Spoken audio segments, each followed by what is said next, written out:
أنفسنا ومن سيئات أعمالنا من يهده الله فلا مضل له ومن يضلل فلا هادي له أشهد أن لا إله إلا الله وحده لا شريك له وأشهد أن محمدا عبده ورسوله أرسله بالهدى ودين الحق ليظهره على الدين كله ولو كره المشركون اللهم صل على محمد وعلى آل محمد كما صليت على إبراهيم وعلى آل إبراهيم إنك حميد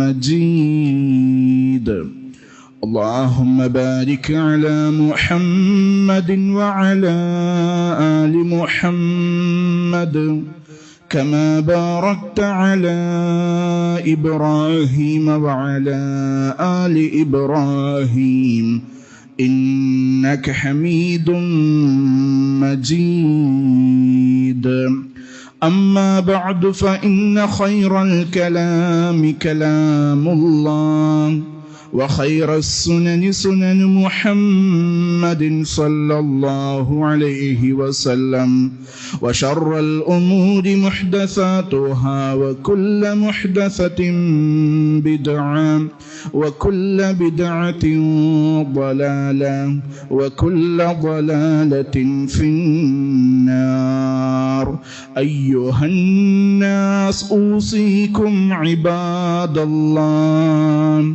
ونفسي أولا بتقوى الله يا أيها الذين آمنوا اتقوا الله حق تقاته ولا تموتن إلا وأنتم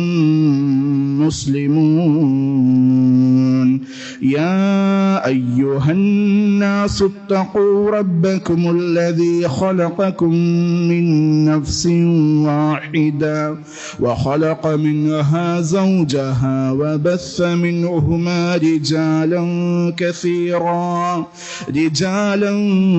كثيرا ونساء واتقوا الله الذي تساءلون به والأرحام إن الله كان عليكم رقيبا يا أيها الذين آمنوا اتقوا الله وقولوا قولا سديدا يصلح لكم أعمالكم ويغفر لكم ذنوبكم ومن يطع الله ورسوله فقد فاز فوزا عظيما رب اشرح لي صدري ويسر لي أمري واحلل عقدة من لساني يفقه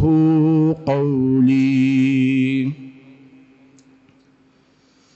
സ്നേഹം നിറഞ്ഞ വിശ്വാസിനികളെ, നമ്മെയും ഈ മഹത്തായ പ്രപഞ്ചത്തെയും സൃഷ്ടിച്ച് പരിപാലിക്കുന്ന ഏകനായ റബ്ബ് സുബ്ഹാനഹു വ തആലയുടെ കൽപ്പനാ നിർദ്ദേശങ്ങളും മാർഗരേഖകളും നമ്മുടെ ജീവിതത്തിലെ ഓരോ രഹസ്യവും പരസ്യവുമായ ഘട്ടങ്ങളിൽ കൃത്യമായി സൂക്ഷിച്ചുകൊണ്ടും പാലിച്ചുകൊണ്ടും അനുസരിച്ചുകൊണ്ടും വളരെ ശ്രദ്ധയോടുകൂടി തന്നെ ജീവിതത്തെ മുന്നോട്ട് നയിക്കണം എന്ന് സ്വന്തത്തെ മറക്കാതെ നിങ്ങൾ ഓരോരുത്തരോടും ഓർമ്മപ്പെടുത്തുകയാണ്, വസിയ്യത്ത് ചെയ്യുകയാണ്. റബ്ബ് സുബ്ഹാനഹു വ തആല അവനേറെ ഇഷ്ടപ്പെടുന്ന ഏറ്റവും നല്ല സ്വാലിഹീങ്ങളുടെ കൂട്ടത്തിൽ നമ്മെ എല്ലാവരെയും ഉൾപ്പെടുത്തി അനുഗ്രഹിക്കുമാറാകട്ടെ. നാം എല്ലാവരും ഇന്നിവിടെ ഒരുമിച്ച് കൂടിയതുപോലെ നാളെ റബ്ബിന്റെ മഹനീയമായ ജന്നാത്തുൻ നഈമിൽ അവൻ നമ്മെ നമ്മുടെ കുടുംബത്തോടൊപ്പം ഒരുമിച്ച് കൂട്ടുമാറാകട്ടെ. നമ്മുടെ നാടിനെ നിർഭയത്വമുള്ള സമാധാനമുള്ള നാടാക്കി റബ്ബ് എന്നെന്നും നിലനിർത്തി അനുഗ്രഹിക്കട്ടെ.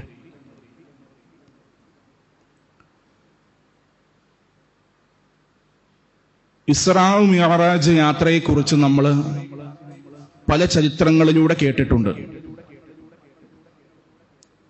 ഒരു ഏകദേശ ധാരണ നമ്മുടെ എല്ലാവരുടെയും മനസ്സുകളിൽ ആ യാത്രയെക്കുറിച്ച് ഉണ്ട്. പ്രവാചകൻ സല്ലല്ലാഹു അലൈഹി വസല്ലമയുടെ ജീവിതത്തിലെ മുഅ്ജിസത്തുകൾ എടുത്തു പറയുമ്പോൾ വളരെ പ്രധാനപ്പെട്ട ഒരു ഭാഗമായി ഈ യാത്രയെ പരാമർശിക്കാറുണ്ട്. ഞാൻ പറഞ്ഞു വരുന്നത് ഈ യാത്രയെക്കുറിച്ചല്ല, മറിച്ച് ഈ യാത്രയിൽ നടന്നൊരു സംഭവത്തെക്കുറിച്ചാണ്.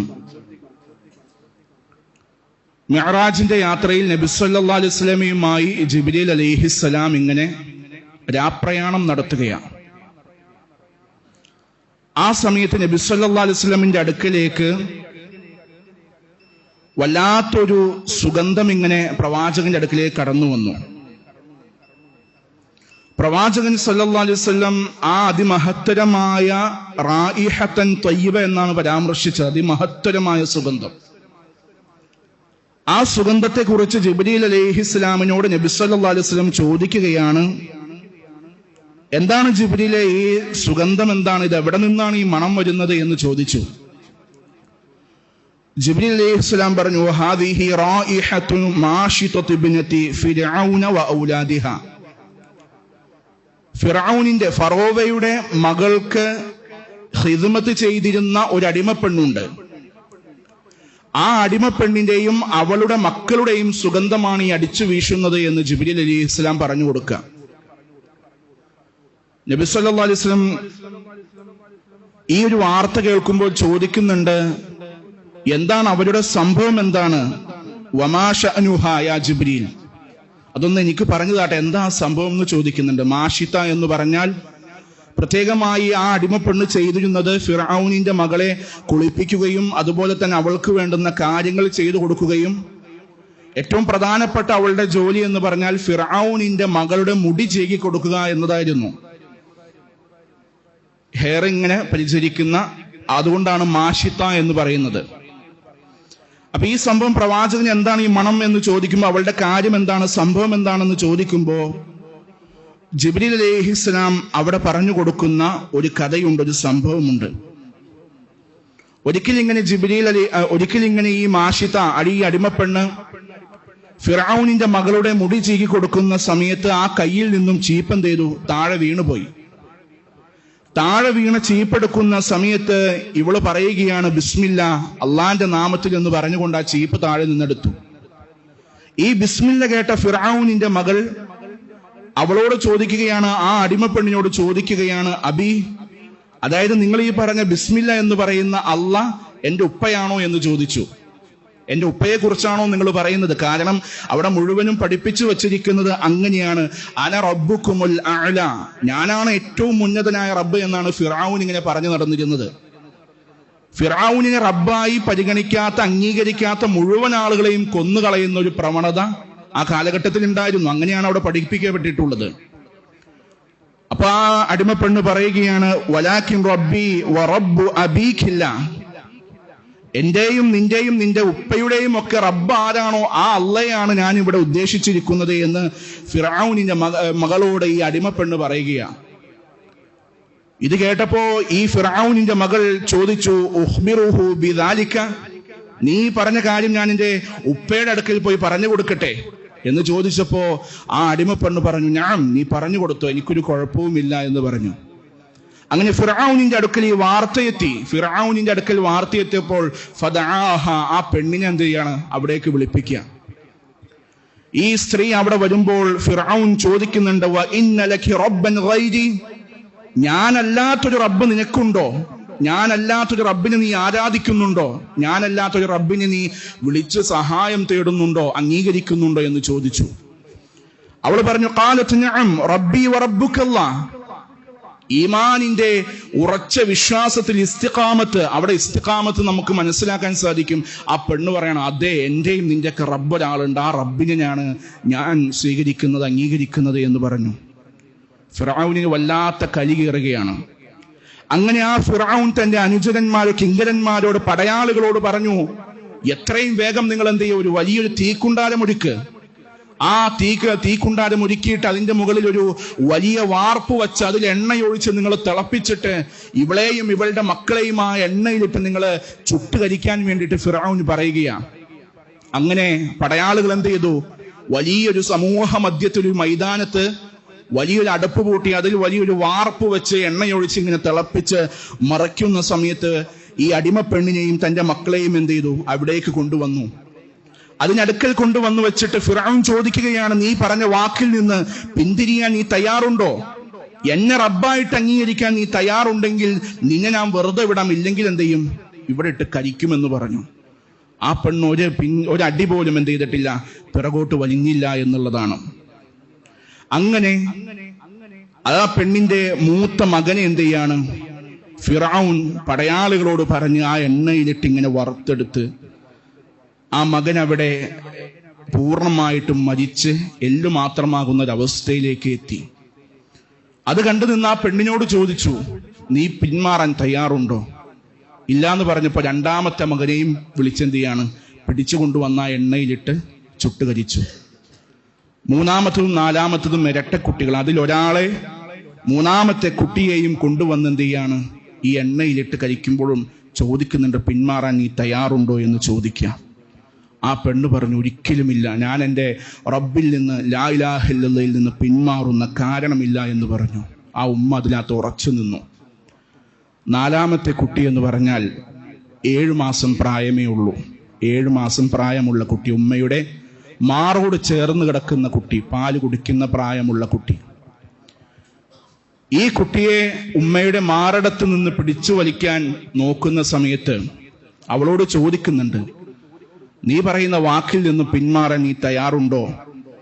അവൾ പറയാണ്, ഒരിക്കലുമില്ല, ഞാൻ പിന്മാറാൻ തയ്യാറില്ല എന്ന് പറഞ്ഞപ്പോൾ ആ പെണ്ണ് ആ കുട്ടിയെ പിടിക്കാൻ വരുന്ന സമയത്തേക്ക്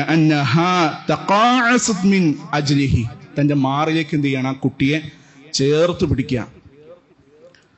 വല്ലാത്ത പ്രയാസമാണ് ഒരു ഉമ്മയെ സംബന്ധിച്ചിടത്തോളം. അത് ആലോചിക്കുമ്പോൾ നമ്മുടെ മക്കൾ അത്തരൊരു സിറ്റുവേഷനിൽ നിൽക്കുമ്പോൾ അവളുടെ മനസ്സുകളിലേക്ക് വരുന്ന വികാരം എന്തൊക്കെയാണെന്ന് പറയാൻ സാധിക്കുകയില്ല. ആ കുഞ്ഞിനെ മാറിലേക്ക് ചേർത്ത് പിടിക്കുമ്പോൾ അവിടെ കറാമത്ത്, റബ്ബിന്റെ വലിയ സഹായം എന്നുള്ള രൂപത്തിൽ കറാമത്ത് സംഭവിക്കുകയാണ്. എന്തെന്ന് പറഞ്ഞാൽ, മാറോട് ചേർത്ത് കിടക്കുന്ന കുട്ടി വിളിക്കുകയാണ്, യാ ഉമ്മ ഇഖ്തഹ്മി, ഉമ്മ എന്നെ നിങ്ങൾ അവിടേക്ക് എറിയ, ആ തീയിലേക്ക് എറിയ, ആ എണ്ണയിലേക്ക് എറിയ. മാറോട് ചേർത്ത് കിടക്കുന്ന 7 മാസം പ്രായമുള്ള കുട്ടി സംസാരിക്കുകയാണ്. ഫഇന്ന അദാബദ് ദുനിയ അഹ്വനു മിൻ അദാബിൽ ആഖിറ. ആഖിറത്തിന്റെ കാര്യം വെച്ച് നോക്കുമ്പോൾ ഇതൊക്കെ വലിയ നിസ്സാരമേ ഉള്ളൂ. ദുനിയാവിന്റെ കാര്യത്തിൽ കൂടിപ്പോയാൽ ഇതിനേക്കാൾ അപ്പുറം ഒന്നും സംഭവിക്കാനില്ല ഉമ്മ. ലാ ഇലാഹ ഇല്ലല്ലാഹ് എങ്ങാലും പണയം വെച്ചിട്ടാണ് നിങ്ങൾ ഇവിടെ നിന്ന് നിങ്ങൾ മോചിതനാകുന്നതെന്നുണ്ടെങ്കിൽ ആഖിറത്തിൽ കിട്ടുന്ന ശിക്ഷ എന്ന് പറയുന്നത് അതികഠിനമാണ്. അതിനേക്കാൾ എത്രയോ നിസ്സാരമാണ് ദുനിയാവിലെ ഈ ശിക്ഷ. അതുകൊണ്ട് നിങ്ങൾ എന്നെ അവിടേക്ക് എറിഞ്ഞേക്ക് എന്ന് പറയുമ്പോൾ ആ കുട്ടിയെ എന്ത് ചെയ്യാണ്? അവര് എണ്ണയിലിട്ട് മരിപ്പിക്കുകയാണ്. അങ്ങനെ ആ സ്ത്രീയെയും എന്ത് ചെയ്തു? ആ എണ്ണയിൽ, തിളച്ച എണ്ണയിലിട്ട് അവളെയും കൊന്നുകളഞ്ഞു എന്നുള്ളതാണ്. സഹോദരങ്ങൾ, നമ്മൾ മനസ്സിലാക്കേണ്ട ഒരു വിഷയം, ആ തീയിലേക്ക് എറിയുമ്പോൾ ലാ ഇലാഹ ഇല്ലല്ലാഹ് മുറുകെ പിടിച്ചതിന്റെ പേരിലാണ് ആ സ്ത്രീ അത്ര വലിയ ത്യാഗം സഹിക്കേണ്ടി വന്നത്.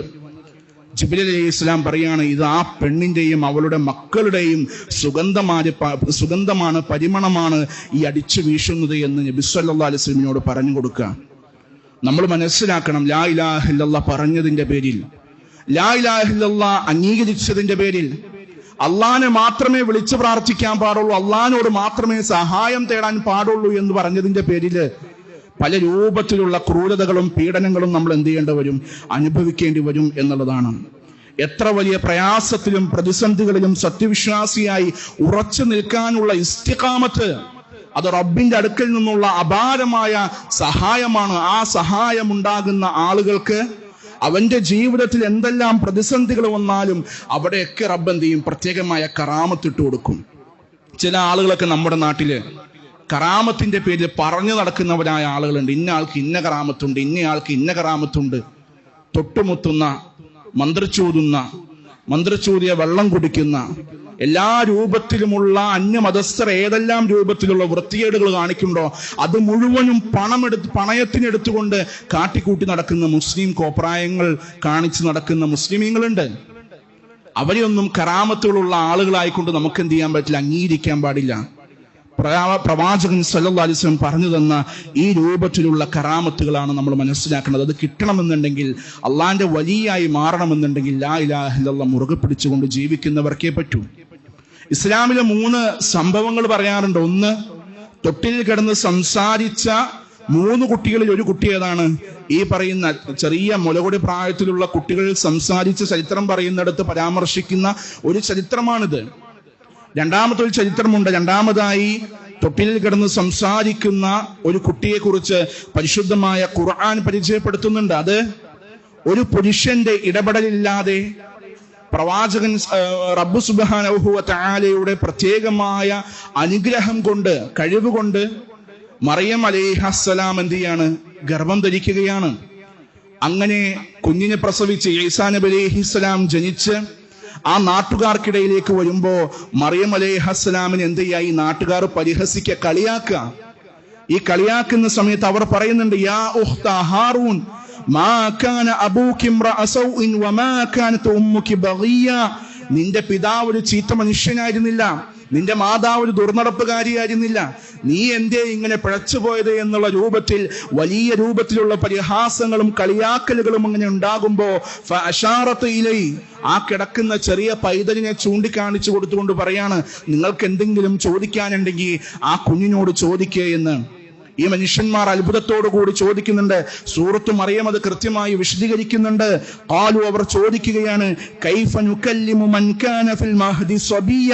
ഈ തൊട്ടിലുള്ള കുട്ടിയോട് ഞങ്ങൾ എന്ത് ചോദിക്കാനാ, ഈ കുട്ടി ഞങ്ങളോട് എന്ത് പറയാനാ എന്ന് ചോദിക്കുമ്പോ ഈസാ നബി അലൈഹിസ്സലാം പിഞ്ചു പൈതലായിരിക്കുമ്പോ അവിടെ വെച്ചുകൊണ്ട് സംസാരിക്കുകയാണ്, ഇന്നി അബ്ദുല്ലാഹ്, ഞാൻ അള്ളാന്റെ അടിമയാണ്, ആതാനിയൽ കിതാബ വജഅലനി നബിയ, അവൻ എനിക്ക് വേദഗ്രന്ഥം ഇറക്കി തന്നു, എന്നെ നബിയായിക്കൊണ്ട് പ്രവാചകനാക്കുകയും ചെയ്തിരിക്കുന്നു എന്ന് പറഞ്ഞുകൊണ്ട് കുറെ കാര്യങ്ങൾ അവിടെ വിശദീകരിക്കുക. നമ്മൾ മനസ്സിലാക്കണം, പിഞ്ചു പൈതലായിരിക്കെ സംസാരിച്ച 3 കുട്ടികളിൽ ഒരു കുട്ടി ഈസാ നബി അലൈഹിസ്സലാമയാണ്, മറ്റൊരു കുട്ടി ഫിർഔനിന്റെ മകളുടെ അടിമപ്പെണ്ണായിരുന്ന മാഷിത്തയുടെ സംഭവമായി പറയുന്ന മാഷിത്തയുടെ കുട്ടിയാണ് എന്നുള്ളതാണ്. മൂന്നാമതൊരു കുട്ടിയെ കുറിച്ച്, തൊട്ടിൽ കിടന്ന് സംസാരിക്കുന്ന കുട്ടികളെ കുറിച്ച് എന്ത് ചെയ്യുന്നുണ്ട്, അതിൽ മൂന്നാമത്തെ ഒരു കുട്ടിയെ പരിചയപ്പെടുത്തുന്നുണ്ട് ചരിത്രം. അത് ബനൂ ഇസ്രായേലിന്റെ കൂട്ടത്തിൽ ജീവിച്ചിരുന്ന ജുറൈജ് എന്ന് പറയുന്ന ഒരു മനുഷ്യനുണ്ടായിരുന്നു. ഈ സംഭവം ചരിത്രം നമ്മുടെ ഓർമ്മയിൽ ഉണ്ടാകണം കേട്ടോ. ജുറൈജ് എന്ന് പറയുന്ന ഒരു മനുഷ്യൻ വലിയ ആബിദാണ്. വലിയ രൂപത്തിലുള്ള ആരാധനകളിൽ മാത്രം മുഴുകിക്കൊണ്ട് അദ്ദേഹത്തിന്റെ നാട്ടിൽ എന്ത് ചെയ്യാണ്, മണ്ണിന്റെ ഒരു കൂരയുണ്ടാക്കുക, മൺകൂര ഉണ്ടാക്കിയിട്ട് ആ മൺകൂരയിൽ ഇരുന്നു കൊണ്ടാണ് എന്ത് ചെയ്യുന്നത്, അദ്ദേഹം ഇബാദത്തുകളിൽ മുഴുകി ഇങ്ങനെ ജീവിക്കുന്ന ഒരു വ്യക്തിയായിരുന്നു എന്നുള്ളതാണ്. ഇസ്രായേലിൽപ്പെട്ട ഒരു ആബിദായ വലിയ രൂപത്തിലുള്ള ആരാധനകൾ നിർവഹിച്ചുകൊണ്ട് ജീവിച്ചിരുന്ന ഒരു വ്യക്തി. ഈ വ്യക്തി അവിടെ ഒരിക്കൽ ജുറൈജ് ഇബാദത്തുകളിൽ മുഴുകിക്കൊണ്ടിരിക്കുന്ന സമയത്ത്, നമസ്കരിച്ചു കൊണ്ടിരിക്കുന്ന സമയത്ത് അദ്ദേഹത്തിന്റെ മാതാവ് അവിടേക്ക് വരികയാണ്. മാതാവ് അവിടെ വന്നുകൊണ്ട് വിളിക്കുന്നുണ്ട്, യാ ജുറൈജ്, ജുറൈജെ. അദ്ദേഹം നമസ്കാരത്തിലായിരുന്നു, ഫർളല്ല സുന്നത്തായ നമസ്കാരങ്ങളിൽ. ആ സമയത്ത് അദ്ദേഹത്തിന്റെ മനസ്സുകളിലേക്ക് ഒരു ചിന്ത വന്നു, യാ റബ്ബി ഉമ്മി വസ്സലാത്തി, എന്റെ ഉമ്മ എന്നെ വിളിക്കുന്നുണ്ട്, ഞാനാണെങ്കിൽ നമസ്കാരത്തിലുമാണ്, എന്ത് ചെയ്യണമെന്നുള്ള കൺഫ്യൂഷൻ വരിക. അദ്ദേഹം നമസ്കാരത്തിൽ തുടരുകയാണ്. അങ്ങനെ ആ ഉമ്മ അവിടെ നിന്ന് തിരിച്ചുപോയി. പിറ്റേ ദിവസവും ആ ഉമ്മ വന്നിട്ട് വിളിക്കുന്നുണ്ട്, യാ ജുറൈജ്. ആ സമയവും ജുറൈജ് നമസ്കാരത്തിലായിരുന്നു എന്നുള്ളതാണ്. അപ്പോഴും അദ്ദേഹത്തിന്റെ മനസ്സിൽ വരാണ്, റബ്ബേ, എന്റെ ഉമ്മ എന്നെ വിളിക്കുന്നുണ്ട്, ഞാനാണ് ഈ നമസ്കാരത്തിലായി, എന്ത് ചെയ്യുമെന്നുള്ളത്. ഉമ്മയുടെ വിളി കേൾക്കാത്ത ആ മകൻ നമസ്കാരത്തിൽ തുടരുന്നത് കണ്ടപ്പോ ആ ഉമ്മ എന്ത് ചെയ്യാണ്, അവിടെ വെച്ചുകൊണ്ട് പ്രാർത്ഥിക്കുകയാണ്, ഒരു ശാപ പ്രാർത്ഥന നടത്തുകയാണ്. അല്ലാഹുമ്മ ലാ തുമിതുഹു ഹത്താ യൻദുറ ഇലാ വുജൂഹിൽ മൂമിസാത്ത്. അതായത് വ്യഭിചാരിണികളുടെ മുഖം കാണിക്കാതെ അവരുമായി ഇടപെടുന്ന ഒരു വിഷയത്തിൽ ഇവനെ നാറ്റിക്കാതെ നീ മരണപ്പെടുത്തരുതേ എന്നുള്ളതാണ് എന്ത് ചെയ്യുന്നത്, ഉമ്മ പ്രാർത്ഥിക്കുന്നത്. അങ്ങനെ ആ ഉമ്മ പ്രാർത്ഥിച്ചു കൊണ്ടുപോയി. കുറെ നാളുകൾക്ക് ശേഷം ഈ ഇസ്രായേലിയർക്കിടയിൽ എന്ത് ചെയ്യാണ്, ജുറൈജിനെ കുറിച്ചൊരു വാർത്ത പരക്കുകയാണ്. അതായത് ജുറൈജ് എത്രയോ നല്ല മനുഷ്യനാണ്, അവൻ ഇബാദത്തുകളിൽ മാത്രം മുഴുകി ജീവിക്കുന്ന ഒരു മനുഷ്യനാണെന്നൊക്കെയുള്ള രൂപത്തിൽ ജുറൈജിനെ അഭിനന്ദിച്ചുകൊണ്ട് പരാമർശിച്ചുകൊണ്ട് നല്ല രൂപത്തിലുള്ള വാർത്തകൾ പ്രചരിക്കുമ്പോൾ ആ നാട്ടിലെ ഒരു വേശ്യ സ്ത്രീ അത് കേട്ടിട്ട് പറയുകയാണ്, നിങ്ങൾക്ക് വേണമെങ്കിൽ അവനെ ഞാൻ നശിപ്പിച്ചു കാണിച്ചു തരാം എന്നുള്ളൊരു ശപഥമെടുത്തു. അങ്ങനെ ആ പെണ്ണ് ജുറൈജിന്റെ മുമ്പിൽ പ്രത്യക്ഷമായി. പക്ഷേ ജുറൈജ് ആ പെണ്ണിനൊന്നും നോക്കുപോലും ചെയ്യാതെ ഇബാദത്തുകളുമായി അദ്ദേഹം മുഴുകി. അങ്ങനെ ജുറൈജിന്റെ ആ മൺകൂരയിൽ ഒരു ആട്ടിടയൻ, ഒരു ഭൃത്യൻ താമസിക്കുന്നുണ്ടായിരുന്നു. ഈ പെണ്ണ് അവളുമായി ഇവളുടെ ശരീരം അവനക്ക് മുമ്പിൽ കാഴ്ചവെച്ചുകൊണ്ട് അവനുമായി ബന്ധപ്പെട്ട് ഇവൾ ഗർഭിണിയായി 1 വർഷത്തിന് ശേഷം ഒരു കുഞ്ഞുമായിട്ട് സമൂഹത്തിൽ ഇറങ്ങിയിട്ട് പറഞ്ഞു, ഇത് ജുറൈജിന്റെ കുട്ടിയാണ് എന്ന് പറഞ്ഞപ്പോ ഇത് കേൾക്കേണ്ട താമസം നാട്ടുകാരെന്ത് ചെയ്തു, ജുറൈജിന്റെ അടുക്കലേക്ക് വന്ന് അദ്ദേഹത്തെ പിടിച്ചു വലിച്ച് പുറത്തേക്കിട്ട് അദ്ദേഹത്തിന്റെ മൺകൂല മുഴുവനും തകർത്തു. എന്നിട്ട് ജുറൈജിനെ ഉപദ്രവിച്ചു കൊണ്ടിരിക്കുന്ന സമയത്ത് ജുറൈജ് ചോദിക്കുന്നുണ്ട്, എന്തിനാണ് എന്നെ ഉപദ്രവിക്കുന്നത്? അവർ അദ്ദേഹത്തോട് പറഞ്ഞു, നിങ്ങളിങ്ങനെ ഈ പെണ്ണുമായി വ്യഭിചരിച്ച് അതിനകത്തൊരു കുട്ടി ഉണ്ടായി നിങ്ങൾക്ക്, ഇതാര് പറഞ്ഞു എന്ന് ചോദിച്ചപ്പോൾ ആ പെണ്ണാണ് പറഞ്ഞത് എന്ന് പറഞ്ഞു. അങ്ങനെ ആ കുട്ടി എന്ത് ചെയ്യാണ്, ജുറൈജിന്റെ അടുക്കിലേക്ക് കൊണ്ടുവരാം. ജുറൈജ് പറഞ്ഞു, എനിക്ക് നമസ്കരിക്കാനുള്ള ഒരു സമയം നിങ്ങൾ തരണമെന്ന് പറഞ്ഞ് പോയി നമസ്കരിച്ച് വന്ന ശേഷം ആ കുട്ടിയുടെ വയറ്റിൽ കൈവച്ചുകൊണ്ട് കുട്ടിയോട് ചോദിക്കുകയാണ്, കുട്ടി, നിന്റെ പിതാവ് ആരാണെന്ന് ചോദിച്ചപ്പോൾ ആ കുട്ടി സംസാരിച്ചു, ഇന്ന ആട്ടിടയൻ ആണ് എൻ്റെ പിതാവ് എന്ന് പറഞ്ഞു. ഇത് കേട്ട നാട്ടുകാർക്ക് അദ്ദേഹത്തിന് നിരപരാധിത്വം മനസ്സിലായി, കറാമത്ത് ബോധ്യപ്പെട്ടു. നാട്ടുകാർ ചോദിച്ചു, നിങ്ങൾക്ക് ഇതിനേക്കാൾ മനോഹരമായ സ്വർണത്തിന്റെ ഒരു കൂടാരം ഞാൻ നിങ്ങൾക്ക് പണിത് തരട്ടെയോ എന്ന് ചോദിച്ചപ്പോൾ വേണ്ട, പഴയത് എങ്ങനെയായിരുന്നു അത് തന്നെ മതി എന്ന് ജുറൈജ് അവരോട് പറയാം. ഈ സംഭവത്തിൽ നിന്ന് നമുക്കുള്ള ഗുണപാഠം എന്തെന്ന് പറഞ്ഞാൽ, ഉമ്മയോടുള്ള കടമകൾ നമ്മൾ എന്ത് ചെയ്യണം, കൃത്യമായി പൂർത്തീകരിക്കണം. കടമകൾ മറന്നുകൊണ്ട് നമ്മൾ എന്ത് ചെയ്യാൻ പാടില്ല, ഒരു കാര്യവും ചെയ്യാൻ പാടില്ല. നമുക്കെതിരെ നമ്മുടെ മാതാപിതാക്കൾ എന്തെങ്കിലും ഒരു പ്രാർത്ഥന നടത്തിയാൽ അത് ശാപപ്രാർത്ഥനയാണെങ്കിൽ നമ്മുടെ വാക്കുകൾ കൊണ്ടോ പ്രവർത്തനങ്ങൾ കൊണ്ടോ സമീപനങ്ങൾ കൊണ്ടോ ഉപ്പയുടെ മനസ്സ് വേദനിക്കുന്ന ഒരു പ്രവണത, ഒരു പ്രവൃത്തി, ഒരു നോട്ടം, ഒരു വാക്ക്, ഒരു മൂളല് എന്തെങ്കിലും ഒന്ന് നമ്മുടെ ഭാഗത്ത് നിന്ന് ഉണ്ടായിക്കഴിഞ്ഞാൽ അതിനെതിരെ അവരൊന്ന് മനസ്സ് നൊന്ന് പ്രാർത്ഥിച്ചു കഴിഞ്ഞാൽ ആ പ്രാർത്ഥന എന്ത് ചെയ്യും, അല്ലാഹു സ്വീകരിക്കും എന്നുള്ളതാണ്. നമ്മൾ മനസ്സിലാക്കണം, നിർബന്ധ നമസ്കാരമല്ലാത്ത സുന്നത്തിന്റെ നമസ്കാരത്തിനാണ് പ്രായമായ നമ്മുടെ ഉമ്മ വന്ന് നമ്മളെ വിളിക്കുന്നത് എന്നുണ്ടെങ്കിൽ ആ സുന്നത്ത് നമസ്കാരത്തിനേക്കാൾ പ്രാധാന്യം ഉമ്മയുടെ വിളിക്ക് നമ്മൾ കൊടുക്കണം എന്നുള്ളത് എന്ത് ചെയ്യണം, നമ്മൾ തിരിച്ചറിയണം. അതല്ലാത്ത സമയത്ത് നമ്മൾ നമസ്കരിക്കുമ്പോൾ ഉമ്മ വരെയാണ്, വാതിൽ തുറന്നു നോക്കുമ്പോൾ നമ്മൾ നമസ്കരിക്കുന്നതായി കണ്ടു, ഉമ്മ തിരിച്ചുപോയി. എത്രയും വേഗം നമ്മുടെ നമസ്കാരം നമ്മൾ എളുപ്പത്തിലാക്കി ഉമ്മയെ പോയി നമ്മൾ എന്ത് ചെയ്യണം, ആ വിളിക്ക് നമ്മൾ ഉത്തരം കൊടുക്കണം എന്നുള്ളതാണ്. അതുപോലെ തന്നെ സത്യസന്ധന്മാരായ ആളുകളെ റബ്ബ് എന്ത് ചെയ്യും, ഫിത്നകളിൽ നിന്ന് രക്ഷപ്പെടുത്തും. അള്ളാഹിന്റെ ഔലിയാക്കളെ അള്ളാഹ് സഹായിക്കും. ലാ ഇലാഹ ഇല്ലല്ലാഹ് മുറുകെ പിടിച്ചുകൊണ്ട് തഖ്വയോടുകൂടി സൂക്ഷ്മതയോടുകൂടി ജീവിക്കുന്ന മനുഷ്യർ ഏതെങ്കിലും രൂപത്തിലുള്ള കുഴപ്പങ്ങളിൽ പോയി ചാടോ, ഏതെങ്കിലും രൂപത്തിലുള്ള ഫിത്നകളിൽ അകപ്പെടോ, ഏതെങ്കിലും രൂപത്തിലുള്ള പ്രയാസങ്ങളിൽ പെട്ടുപോവുകയോ ചെയ്തു കഴിഞ്ഞാൽ അള്ളാഹിന്റെ അപാരമായ പ്രത്യേകമായ സഹായം ആ മനുഷ്യർക്കുണ്ടാകുമെന്നുള്ള കാര്യം നമുക്ക് എന്ത് ചെയ്യാം, ഈ കഥകളിൽ, ഈ ചരിത്രങ്ങളിൽ നിന്ന് നമുക്ക് മനസ്സിലാക്കാൻ സാധിക്കും എന്നുള്ളതാണ്. അതുകൊണ്ട് സൂക്ഷ്മത നമ്മൾ എന്ത് ചെയ്യണം, കൈവരിക്കണം. കൃത്യമായി നമ്മുടെ ജീവിതത്തിന്റെ എല്ലാ രംഗങ്ങളിലും നമ്മൾ എന്ത് ചെയ്യണം, തഖ്വയിൽ സൂക്ഷ്മതയോടുകൂടി ജീവിക്കാൻ, റബ്ബിനെ ഭയന്നുകൊണ്ട് ജീവിക്കാൻ നമ്മൾ ശ്രദ്ധിച്ചേ മതിയാകൂ. ആ സൂക്ഷ്മത മാത്രമാണ് ഇരു ലോകത്തും നമ്മെ വിജയത്തിലേക്ക് എത്തിക്കുന്നതെന്ന് മനസ്സിലാക്കുക. ലാ ഇലാഹ ഇല്ലല്ലാഹ് മുറുകെ പിടിക്കുക. ആരാണോ അള്ളാഹിനെ സൂക്ഷിക്കുന്നത്, വമൻ യത്തഖില്ലാഹ യജ്അൽ ലഹു മഖ്റജ, അള്ളാഹിനെ സൂക്ഷിച്ചുകൊണ്ട് ജീവിക്കുന്ന മനുഷ്യന്മാരുണ്ടോ, റബ്ബ് അവൻ ഏതെല്ലാം പ്രയാസങ്ങളിൽ പെട്ടുപോയാലും മറ്റൊരു പോംവഴി അള്ളാഹു അവനക്ക് കാണിച്ചു കൊടുക്കും എന്നുള്ളതാണ്. അത് റബ്ബിനെ അനുസരിച്ച് ജീവിക്കുന്ന, ലാ ഇലാഹ ഇല്ലല്ലാഹ് മുറുകെ പിടിച്ച് ജീവിക്കുന്ന ഈമാനുള്ളവർക്ക് മാത്രം കൈവരിക്കാൻ സാധിക്കുന്ന ഒരു സിദ്ധിയാണ്. റബ്ബ് സുബ്ഹാനഹു വ തആല അത്തരത്തിലുള്ള വിശ്വാസികളിൽ നമ്മെ എല്ലാവരെയും ഉൾപ്പെടുത്തി അനുഗ്രഹിക്കുമാറാകട്ടെ.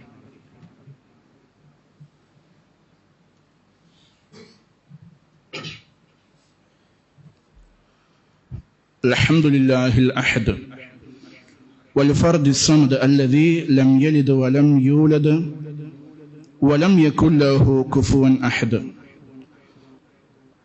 റബ്ബിനെ സൂക്ഷിച്ചുകൊണ്ട് കൃത്യമായ ശ്രദ്ധയോടുകൂടി ജീവിതത്തിന്റെ ഓരോ സമയവും മുന്നോട്ട് നയിക്കണമെന്ന് സ്വന്തത്തെ മറക്കാതെ നിങ്ങൾ ഓരോരുത്തരോടും ഒരിക്കൽ കൂടി ഓർമ്മപ്പെടുത്തുകയാണ്, വസിയ്യത്ത് ചെയ്യണം.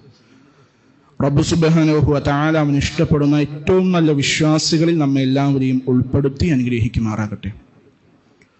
നമ്മളെല്ലാവരും പരിശുദ്ധമായ ഷഅബാൻ മാസത്തിലാണ്. ഷഅബാനിന്റെ പകുതിയിലേക്ക് നമ്മൾ അടുക്കുക. ഏതാനും ചില ദിവസങ്ങൾ കഴിഞ്ഞാൽ റമളാനിലേക്ക് നമ്മൾ കാലെടുത്തു വയ്ക്കും. ഷഅബാൻ മാസത്തെക്കുറിച്ച് പറയുമ്പോൾ ഒരു വിശ്വാസികളും മനസ്സിലാക്കേണ്ട ഒരു കാര്യം, റമളാനിന് വേണ്ടി മുന്നൊരുങ്ങേണ്ടുന്ന മാസമാണ്, മുന്നൊരുക്കങ്ങൾ നടത്തേണ്ടുന്ന മാസമാണ് ഷഅബാൻ മാസം. പെട്ടെന്നൊരു ദിനം റമളാനിന്റെ ഒന്നാമത്തെ നോമ്പ് നോൽക്കാൻ വേണ്ടി സുബഹിന് മുമ്പായിട്ട് എഴുന്നേൽക്കുന്നതിന് പകരം ആ നോമ്പിന് നമ്മൾ എന്ത് ചെയ്യണം? ഷഅബാൻ മാസം മുതലേ സുന്നത്ത് നോമ്പുകൾ എടുത്തുകൊണ്ട് ആ നോമ്പിലേക്ക് നമ്മൾ കടന്നു വരണം, റമളാനിലേക്ക് കടന്നു വരണം എന്നുള്ളതാണ് അതിനു വേണ്ടുന്ന ഒരുക്കങ്ങൾ. പക്ഷേ ഈ ആത്മീയമായ ഒരുക്കത്തിന് പകരമായിക്കൊണ്ട് സകല മനുഷ്യരും മുസ്ലിമീങ്ങളും നടത്തുന്നത് ഭൗതികമായ ഒരുക്കങ്ങളാണ്. ഈ നനച്ചുളി എന്നൊക്കെ പറയുന്ന രൂപത്തിൽ വീട് മുഴുവനും എന്ത് ചെയ്യും? ഈ ആളുകൾ കഴുകി വൃത്തിയാക്കി എല്ലാം അടക്കി പറക്കി ഒതുക്കി വെച്ച് വീട്ടിൽ ഇല്ലാത്ത സ്റ്റോക്കുകളൊക്കെ പുതുതായി എടുത്തു വെച്ച് റമളാനിന് വേണ്ടി എന്ത് ചെയ്യും? വീടിന് അവരെന്ത് ചെയ്യും? ഒരുക്കി വെക്കും. എന്നാൽ ആത്മീയമായി മാനസികമായി ഒരുങ്ങാൻ ഇവരെന്ത് ചെയ്യില്ല? ഈ മനുഷ്യന്മാർ ശ്രദ്ധിക്കാറില്ല എന്നുള്ളതാണ്. റമളാനിന്റെ പകുതിയോടടുക്കുമ്പോൾ നമ്മൾ ശ്രദ്ധിക്കേണ്ടുന്ന കാര്യം, ഷഅബാനിന്റെ പകുതിയോടടുക്കുമ്പോൾ നമ്മൾ ശ്രദ്ധിക്കേണ്ടുന്ന കാര്യം, പല രൂപത്തിലുള്ള ബിദ്അത്തിന്റെ അനാചാരങ്ങൾ എന്ത് ചെയ്യുന്നുണ്ട്? നമ്മുടെ നാട്ടിൽ നടമാടുന്നുണ്ട്. ഷഅബാൻ 15 ബറാഅത്ത് രാവ് എന്നൊക്കെ പറഞ്ഞുകൊണ്ട് ബറാത്ത് എന്നൊക്കെ ഉള്ള ഒരു ഓമനപ്പേരിട്ട് വിളിച്ച് പല രൂപത്തിലുള്ള അനാചാരങ്ങൾ, ബിദ്അത്തുകൾ നമ്മൾ ശ്രദ്ധിക്കണം. അന്ന് പ്രധാനമായും നമ്മുടെ നാട്ടിൽ പറയുന്നത് 2 കാര്യങ്ങളാണ്. ഒന്ന് നോമ്പ്, ബറാഅത്ത് നോമ്പ്, ബ്രാത്തിന്റെ നോമ്പ് എന്നൊക്കെ നമ്മുടെ നാട്ടിൽ നാടൻ ഭാഷയിൽ പറയാറുണ്ട്. ഈ നോമ്പ് എടുക്കണമെന്ന് പറയുന്ന ഹദീസുകൾ ഉദ്ധരിച്ചുകൊണ്ട് പറയുന്ന ഹദീസുകൾ പരിശോധിക്കുമ്പോൾ നമുക്ക് കാണാൻ പറ്റും അത് മുഴുവനും കെട്ടിച്ചമച്ചതാണ് എന്നുള്ളത്. അതുപോലെ ഈ ഷഅബാനിന്റെ പകുതിയിൽ എന്തുണ്ട്? അൽഫിയ എന്ന് പറയുന്നത് സലാത്തുൽ അൽഫിയ, 100 റക്അത്ത് നമസ്കാരമുണ്ട്. ഓരോ റക്അത്തിലും 10 പ്രാവശ്യം ഖുൽ ഹുവല്ലാഹു അഹദ് ഓതിക്കൊണ്ട് നമസ്കരിക്കുന്ന നമസ്കാരം. ഇത് നമസ്കരിക്കുന്നവർക്ക് വലിയ നേട്ടങ്ങൾ ഉണ്ടെന്ന് എന്ത് ചെയ്യുന്നു? ചില ആളുകൾ ജനങ്ങളെ പറഞ്ഞു പഠിപ്പിച്ചിരിക്കുന്നു. നമ്മൾ മനസ്സിലാക്കണം. അതുപോലെ തന്നെ ബറാഅത്തിന്റെ രാത്രിയിൽ 3 യാസീൻ ഓതുക. ഇങ്ങനെ പല കാര്യങ്ങളും മനുഷ്യരെ കൊണ്ട് എന്ത് ചെയ്യാണ്? ചെയ്യിപ്പിക്കുക. നല്ലതാണ് എന്ന് പറഞ്ഞ് ചെയ്യിപ്പിക്കുന്നതായ കാര്യങ്ങൾ നമ്മൾ മനസ്സിലാക്കുക. അള്ളയോ റസൂലോ പഠിപ്പിക്കാത്തതോ ചെയ്യാത്തതോ സ്വാലീഹ്യങ്ങൾ ചെയ്യാത്തതോ ആയ ഒരു കാര്യവും നമ്മൾ എന്ത് ചെയ്യാൻ പാടില്ല? നല്ലതല്ലേ എന്ന് വിചാരിച്ചുകൊണ്ട് ചെയ്യാൻ പാടില്ല എന്നുള്ളതാണ്. പ്രവാചകനും അനുയായികളും സഹാബത്തും അനുഷ്ഠിക്കാത്ത ഒരു നോമ്പും നമ്മൾ എന്ത് ചെയ്യാൻ പാടില്ല? അനുഷ്ഠിക്കാൻ പാടില്ല. സുന്നത്ത് നോമ്പുകളുണ്ട്. എല്ലാ തിങ്കളാഴ്ചയും വ്യാഴാഴ്ച ദിവസങ്ങളിലും സുന്നത്ത് നോമ്പുണ്ട്. എല്ലാ അറബി മാസവും 13, 14, 15 ദിവസങ്ങളിൽ അയ്യാമുൽ ബീളിന്റെ നോമ്പുണ്ട്. ഒരാള് എല്ലാ അറബി മാസവും 13, 14, 15 നോമ്പ് എടുക്കുന്ന ആളാണെങ്കിൽ ഷഅബാനിലും സ്വാഭാവികമായിട്ടും ഈ അയ്യാമുൽ ബീളിന്റെ നോമ്പ് അനുഷ്ഠിക്കുന്ന വ്യക്തി ഷഅബാൻ 15 അദ്ദേഹത്തിന് നോമ്പായിരിക്കും. അത് തെറ്റിദ്ധരിക്കേണ്ട കാര്യമില്ല എന്നുകൂടി നമ്മൾ എന്ത് ചെയ്യണം? മനസ്സിലാക്കണം. നമ്മുടെ മുൻഗാമികൾക്ക് പരിചയമില്ലാത്ത ഒരു നമസ്കാരവും നമ്മൾ എന്ത് ചെയ്യാൻ പാടില്ല? നിർവഹിക്കാൻ പാടില്ല എന്നുള്ളതാണ്. പ്രവാചകൻ സല്ലല്ലാഹു അലൈഹി വസല്ലമിന്റെ അടുക്കൽ നിന്ന് എന്ത് ചെയ്തിട്ടുണ്ട്? ദീൻ പൂർത്തിയായിട്ടുണ്ട്. അതുകൊണ്ട് തന്നെ നല്ലതെന്ന് കരുതി ആരെങ്കിലും എന്ത് ചെയ്യുക? ഒരു കാര്യം ഇസ്ലാമിൽ ചെയ്തു കഴിഞ്ഞാൽ ഫഖദ് സഅമ അന്ന മുഹമ്മദൻ സല്ലല്ലാഹു അലൈഹി വസല്ലം ഖാന റിസാല, പ്രവാചകന്റെ റിസാലത്തിൽ വഞ്ചന കാണിച്ചു, പ്രവാചകൻ സല്ലല്ലാഹു അലൈഹി വസല്ലം വഞ്ചന കാണിച്ചു എന്നാണ് എന്ത് ചെയ്യുന്നത്? ഈ ആള് വാദിക്കുന്നത് എന്ന. അതായത് ദീൻ പൂർത്തിയാകുന്ന ദിവസം പ്രവാചകൻ എന്തെല്ലാം പഠിപ്പിച്ചിട്ടുണ്ടോ അത് മാത്രമേ നമ്മൾ ചെയ്യാൻ പാടുള്ളൂ. പ്രവാചകൻ പഠിപ്പിക്കാത്ത ഒന്നും തന്നെ നമ്മുടെ ജീവിതത്തിൽ ഉണ്ടാകാനും പാടില്ല. അതുകൊണ്ട് ഇത്തരം ബിദ്അത്തുകളെ നമ്മൾ മനസ്സിലാക്കി ഇത്തരത്തിലുള്ള അനാചാരങ്ങളിൽ നിന്ന് വിട്ടുമാറി നിന്നുകൊണ്ട് റസൂൽ എന്താണോ പഠിപ്പിച്ചത് ആ രൂപത്തിൽ സുന്നത്ത് നോമ്പുകൾ അധികരിപ്പിക്കുക, സുന്നത്ത് നമസ്കാരങ്ങൾ അധികരിപ്പിക്കുക, ദിക്റുകളും സ്വലാത്തുകളും അധികരിപ്പിച്ചുകൊണ്ട് റമളാനിന് വേണ്ടിയിട്ടുള്ള മുന്നൊരുക്കങ്ങൾ ഈ സമയങ്ങളിൽ നമ്മൾ നടത്തുക. റബ്ബിനെ സൂക്ഷിച്ചുകൊണ്ട് ജീവിക്കുക. റബ്ബ് സുബ്ഹാനഹു വ തആല കാര്യങ്ങളെ വ്യക്തമായി മനസ്സിലാക്കുവാനും ആ റമളാനിന് വേണ്ടി മുന്നൊരുക്കം നടത്താനും നമുക്ക് എല്ലാവർക്കും തൗഫീഖ് നൽകി അനുഗ്രഹിക്കുമാറാകട്ടെ. നമ്മിൽ നിന്നും വന്നുപോയ ചെറുതും വലുതുമായ എല്ലാ വീഴ്ചകളും അല്ലാഹു റബ്ബുൽ ഇസ്സത്ത് നമുക്ക് വിട്ടുപുറത്ത് മാപ്പാക്കി തരുമാറാകട്ടെ. നമ്മളിൽ നിന്ന് മരണപ്പെട്ടു പോയ നമ്മുടെ മാതാപിതാക്കൾ, ബന്ധുമിത്രാദികൾ, അയൽക്കാർ, ആദർശ സുഹൃത്തുക്കൾ, നാട്ടുകാർ എല്ലാവർക്കും മഗ്ഫിറത്തും റഹ്മത്തും നൽകി അനുഗ്രഹിക്കുമാറാകട്ടെ. നമ്മുടെ മാതാപിതാക്കൾക്ക് അല്ലാഹു സ്വർഗം നൽകുമാറാകട്ടെ.